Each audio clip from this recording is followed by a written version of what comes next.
mino ako fa ampanjakan'ny finoana katolika izany papa vaovao voafidy zany.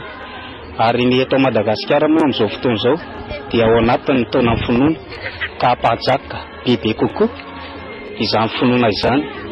Ary sambany eto amin'ny tantara nisy papa vaovao avy any amin'ny faritra ny Ilabolatsany atsimo izay tany Argentine. Misy mitanovana eto Madagasikara. Ny anaran'ny papa vaovao dia papa François voalohany. Mieritreri ny olona mivavaka izao mba azo fahasoavana. Miandra izay tonga eto Madagasikara.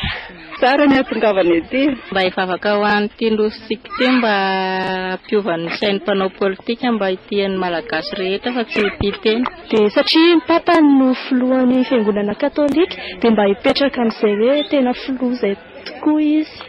Ny mandrasana zany dia mba hatanteraka ny asana ao anjarany izy dia mba ho aharitra amin'ny farany dia mba ho akaiky ny madinika sy ny mahantra. Tena manantena mihitsy izay fa ny mahantra tena hoavitra mihitsy raha hoe amin'izao fahalamiana izao. Ary tena irariana izy avita be amin'ny asan'ny tompo. Ary antenaina ny papa fa hiatrika ary vonona hiatrika izany olana misy eo amin'ny fiainan'ny fiangonana izany.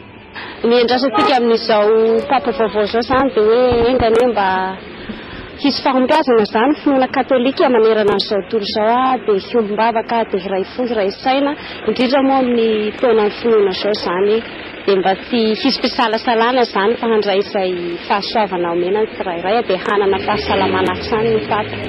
Ho anahy manokana aloha dia tsy dia misy zavatra azoko ambara satria ny tenako manokana aloha zany dia protestante dia mahay loatra ilay fomba katolika zany fa maha-olombelona zany dia ny hevitra zany moa dia fanindriana fitondrana voka-tsoa any rehetrarehetra.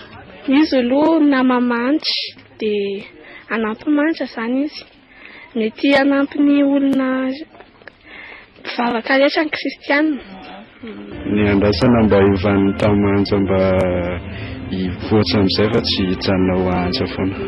Iny manantena nahazo papa isaona Andriamanitra ho Andriamanitra ny miasa dia valy ny fiangonana fa nahazo papa dia ny fanahy masina moa ny miasa amin'ny papa dia izay manantena hoe izay fiangonana izay risy bebe koa tsy hoe niovan'ny fiangonana raha ala niovan'ny papa fo mitohy foana ny asan'ny fiangonana sy ny asan'ny fanahy masina ho aminy dia hoe izay hoe zaky ny fiangonana izay mba hivelona bebe koa hatrany ny vaovao mahafaly.